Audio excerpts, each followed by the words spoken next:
അപ്പം നമ്മുടെ ഓരോ സഭകൾക്കും എന്ന് പറഞ്ഞാൽ നമ്മുടെ ഒരു നാഷണൽ ലെവലിലോ സ്റ്റേറ്റ് ലെവലിൽ നമ്മൾ ചിന്തിക്കുമ്പോൾ സ്റ്റേറ്റ് ലെവലിൽ നമുക്കൊരു 10 കൗൺസിലേഴ്സിനെ എന്ത് ചെയ്യാൻ പറ്റും, റിക്രൂട്ട് ചെയ്യാൻ പറ്റും.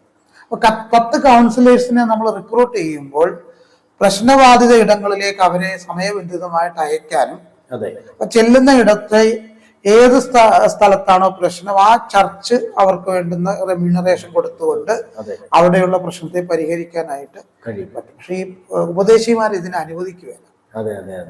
ഉപദേശിമാർ അനുവദിക്കാത്തതിന്റെ കാര്യം എന്താണെന്ന് ചോദിച്ചാൽ ക്രെഡിറ്റ് മറ്റൊരാൾക്ക് പോകുന്ന ഇവർക്ക് ഇഷ്ടമല്ല. ഞാൻ പ്രാർത്ഥിച്ചത് മാറിയാൽ മതി.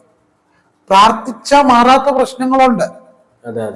ഒരു പെൺകുട്ടിക്ക് ഒരു ആൺകുട്ടിക്ക് ഏറ്റ മാനസിക ക്ഷതം, അത് പ്രാർത്ഥിച്ചാൽ മാറില്ല. ആ കുട്ടി ആ ഒരു പ്രശ്നത്തെ എന്ത് ചെയ്യണം, ഓപ്പൺ അപ്പ് ചെയ്യാതെ, മറ്റൊരാളോട് തുറന്നു പറയാതെ ആ പ്രശ്നത്തിന്റെ വേര് കൃത്യമായി ആ കൗൺസിലറിന് മനസ്സിലായി ആ കൗൺസിലർ അതിന് പരിഹാരം കൊടുക്കുമ്പോൾ മാത്രമേ ആ പെൺകുട്ടി അല്ലെ ആൺകുട്ടി എന്താവുന്നുള്ളൂ, സ്വതന്ത്രമായി പുറത്തേക്ക് ആ കുട്ടി വരുന്നുള്ളൂ എന്ന് നമ്മൾ മനസ്സിലാക്കും.